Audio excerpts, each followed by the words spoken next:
মুহাম্মদুর রাসূলুল্লাহ সাল্লাল্লাহু আলাইহি ওয়াসাল্লাম বলেন, এই রোজা তোমরা পাইলা, যদি ক্ষমা না নিতে পারো ধ্বংস হয়ে যাবা। এই জন্য আল্লাহ রাব্বুল আলামিনের কাছে এই রোজার মাসে বেশি বেশি কি করবা? ইস্তেগফার পড়বা। কারণ নবীজি বলেন, আত্তাইবু মিনাজ যামবি কামাল্লা যামবা বিহি, যে একজন বান্দা যখন তওবা করে ওই বান্দার আমলনামা আর কোনো গুনাহই থাকে না। কুল্লু বানি আদম খাত্তাউন ওয়া খায়রুল খাত্তাইন আত-তাওয়াবুন, নবীজি বলেন প্রত্যেকটা বনি আদম পাপী, আর পাপীদের মধ্যে শ্রেষ্ঠ হচ্ছে ওই ব্যক্তি যে ভুল করে, গুনাহ করে আল্লাহর কাছে ক্ষমা চায় যে আল্লাহ আমি ভুল করে ফেলছি। হাদিসে আসছে একজন বান্দা যখন গুনাহ করে আল্লাহকে যখন ডাক দেয় যে আল্লাহ আমি গুনাহ করছি, আপনি আমাকে মাফ করে দেন, আপনি স্যার আমার এই গুনাহ কেউ মাফ করতে পারে না। আল্লাহ রাব্বুল আলামিন আসমানে ফেরেশতাদের নিয়ে বলেন, দেখো আমার এই বান্দা জানে তার একজন রব আছে, দুনিয়ার জীবন শেষ করে আমি আল্লাহর কাছে তার আসতে হবে, তাকে জান্নাত অথবা জাহান্নামে যেতে হবে, এই ভয় তার আছে। অতএব সে বান্দা জানে তার একজন রব আছে, তার এই গুনাহ তার রব ছাড়া কেউ ক্ষমা করতে পারে না। অতএব সে ভুল করে এ কথা বুঝতে পারছে, আমি আল্লাহর কাছে ক্ষমা চাইছি, আমি মাফ করে দিলাম।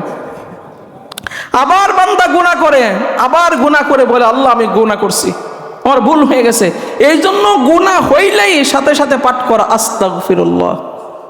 গুনাহ হইলে কি পাঠ করা? আস্তাগফিরুল্লাহ। কমসে কম প্রত্যেক দিন 100 বার আমল বাইতে নিবেন যে আমি প্রত্যেক দিন 100 বার কালেমা পড়বো, প্রত্যেক দিন 100 বার ইস্তেগফার পড়বো। নবীজি বলেন আমি 70-এর অধিক, এবং প্রত্যেক দিন 100 বার আমি মুহাম্মদুর রাসূলুল্লাহ সাল্লাল্লাহু আলাইহি ওয়াসাল্লাম ইস্তেগফার করি। নবীর কোনো গুনাহ আছে? নবী নিষ্পাপ মাসুম, তারপরও নবীজি বলেন আমি প্রত্যেক দিন 100 বার আমার রবের কাছে ক্ষমা চাই যে আস্তাগফিরুল্লাহ, আল্লাহ আপনার কাছে আমি ক্ষমা প্রার্থনা করি।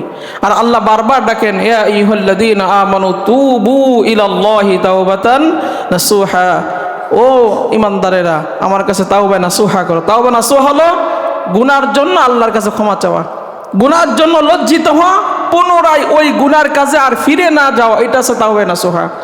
আপনি যদি বলেন আল্লাহ আমি যদি তাওবা নাসুহা করে আমার কি হবে, আল্লাহ রাব্বুল আলামিন বলেন ইল্লা মান তাবা ওয়া আমানা ওয়া আমিলা আমালান সালিহা ফাউলাইকা ইবাদদিলুল্লাহু সাইয়্যাতিহিম হাসানাত ওয়া কানা আল্লাহু গফুরুর রহিমা।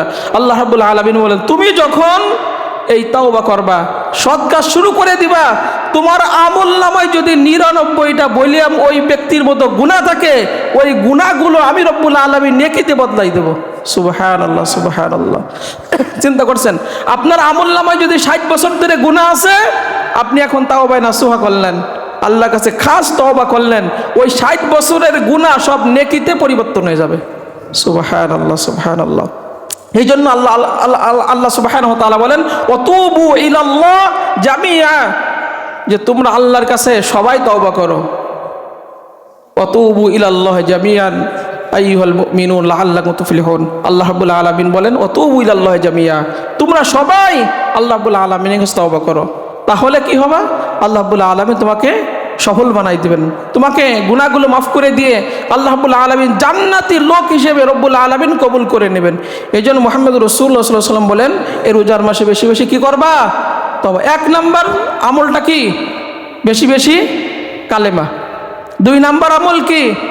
বেশি বেশি তাওবা। আমি তো একটা বেঁধে দিলাম যে 100 বার কালেমা পড়বেন, 100 বার এই ইস্তেগফার আস্তাগফিরুল্লাহ আস্তাগফিরুল্লাহ আস্তাগফিরুল্লাহ 100 বার পড়তে কয় সেকেন্ড সময় লাগে? এটা আপনারা পড়বেন। আমি আরো কিছু তাসবির কথা বলি। সুবহানাল্লাহি ওয়া বিহামদিহি 100 বার সেট করে নেবেন রোজার মাসে।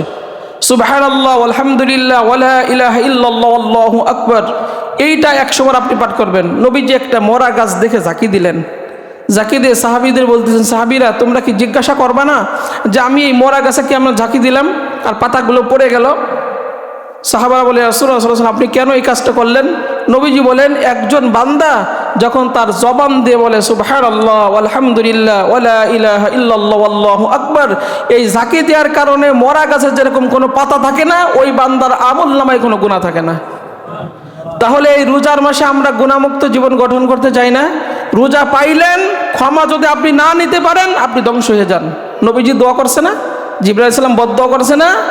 এই জন্য এই তাসবিহগুলো 100 বার কালেমা পড়েন, 100 বার আস্তাগফিরুল্লাহ পড়েন, 100 বার সুবহানাল্লাহি ওয়া বিহামদিহি এটা বলেন, 100 বার সুবহানাল্লাহ আলহামদুলিল্লাহ ওয়ালা ইলাহা ইল্লাল্লাহু আল্লাহু আকবার। এই 100 বার আপনি এরকম তাসবিহগুলো বেঁধে নেন, সময় লাগবে না, সকাল সন্ধ্যায় বেঁধে নেন। এরপরে 3 নাম্বার নবীজি বলেন আল্লাহর কাছে রমজান মাসে বেশি বেশি জান্নাত চাবা, যে আল্লাহ আমাকে আপনি জান্নাতের মালিক বানাই দেন, বেশি বেশি চাবা। 3 বার কোনো ব্যক্তি যদি আল্লাহর কাছে জান্নাত চায়, জান্নাত নিজে আল্লাহর কাছে দোয়া করে, আল্লাহ আপনার এই ব্যক্তিকে আমার বাসিন্দা করে দেন। এই জন্য কমপক্ষে 3 বার আপনি আল্লাহর কাছে জান্নাত চান। এরপরে নবীজি বলেন জাহান্নাম, 4 নাম্বার আমল হচ্ছে আল্লাহ রাব্বুল আলামিনের কাছে জাহান্নাম থেকে পানাহ চাওয়া, যে আল্লাহ আপনি আমাকে জাহান্নামের আগুন থেকে বাঁচাই দেন, আল্লাহ আপনি আমাকে জাহান্নামের আগুন থেকে বাঁচাই দেন। নবীজি বলেন কোনো ব্যক্তি যদি কমপক্ষে 3 বার প্রতিদিন আল্লাহর কাছে জাহান্নাম থেকে পানাহ চায়, জাহান্নাম নিজে আল্লাহ রাব্বুল আলামিনের কাছে দোয়া করে, আল্লাহ এই ব্যক্তিকে আমার থেকে আপনি বাঁচাই দেন। এজন্য বেশি বেশি কালেমা পড়বেন, বেশি বেশি তাওবা পড়বেন, বেশি বেশি আল্লাহর কাছে জান্নাত চাইবেন, এবং বেশি বেশি আল্লাহ রাব্বুল আলামিনের কাছে কি চাবেন? জাহান্নাম থেকে